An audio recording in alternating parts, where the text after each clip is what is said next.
Product not yet rated.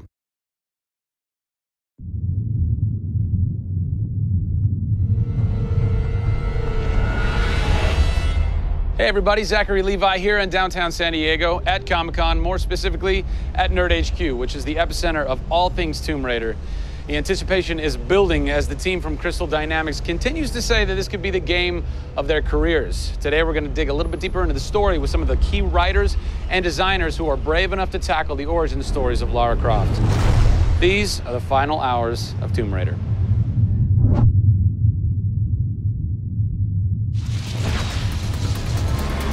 We're in downtown San Diego. We're at Nerd HQ. Fans, the public, will get to play the game for the first time ever. Are you nervous? This is the most nervous time of the entire game. This is huge for us. This is the first time we're giving anybody the opportunity to put their hands on the game. It's not finished yet. It's hard to send it out into the world like that. It's a little young, it's a little fresh. When you put it in the public's hands, you're getting a very raw, unfiltered, like, hey, this is what we love and this is what we don't. You'll start to read about it now. You'll start to see it online. You'll start to get people's perspectives. We're making sure that we make it the best thing that we can for the fans, and these are the fans. Why make an origin story? You could just kind of continue with the Lara Croft Tomb Raider saga, but you didn't. Why?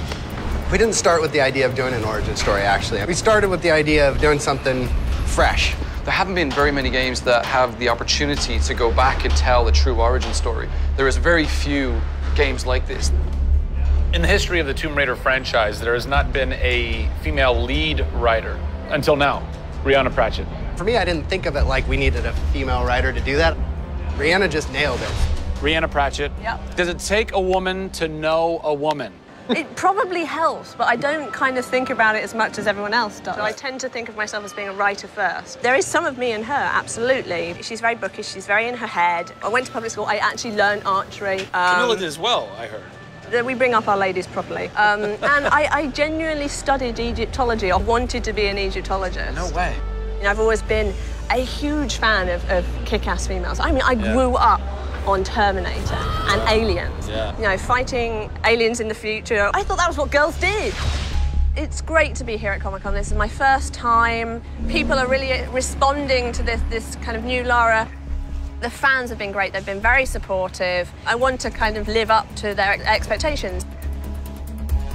I grew up going to fantasy and science fiction conventions.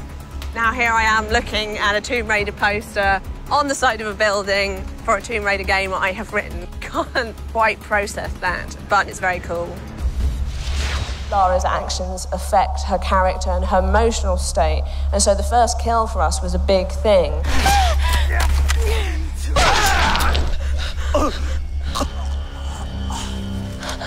It's not comfortable to watch, and it shouldn't be. Oh, God! And it is about picking yourself up, despite the fact that you're scared.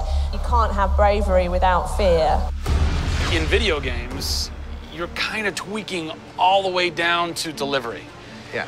Blessing or curse. Games development can be quite harsh on narrative. You know, you can lose levels or characters. You have to be amazingly flexible. When is the script finally finished? You get insight when you see it through your audience's eyes. Yeah. So once the story gets to a point where we can start sharing with people, where we can start putting it on the screen, then we start to understand, are people getting from it what we want them to get from it? The feedback is that it's really fulfilling our primary goals of delivering a story that introduces people to a Lara Croft, but also just takes them on an amazing adventure.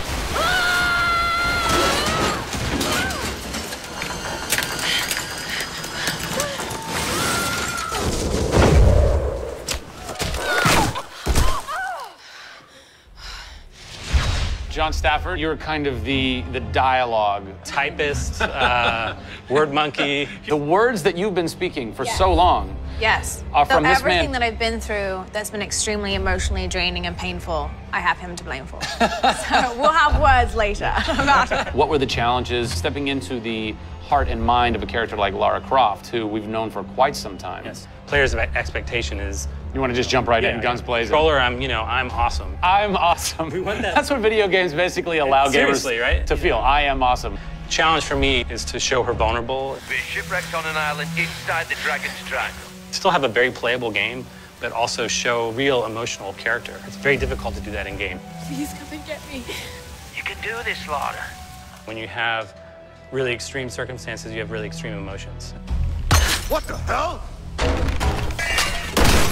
hide from me, outsider! It's all about her survival. She's basically willing to do whatever it takes. There's people trying to kill you. You know, things are really extreme. Listen, I'm gonna get you out of there. I promise. I promise. I didn't want any lines to sound gamey. There was a good collaboration of making sure that really that didn't happen. That's very difficult writing. You know, how do you write a line that isn't just like, I should go there? Yeah. You know? Yeah. You know, I mean, that's... I bet there's something hidden in that crate. I want you to love this game in a way that really feels like the first time you played it, but do it in a way that people have never seen before. For me, it's crazy not to look at this as an opportunity to really start that dialogue. This is a game of our careers. This truly is the first time to sort of say, okay, this is it. Well, now that we know a bit more about what it takes to reimagine an icon from the ground up, we're headed east to go behind the sounds of Lara's journey, a journey that is heightened and shaped by cinematic score and sound design. I hope to see you on the next episode when we talk to who's behind what we're hearing in Tomb Raider.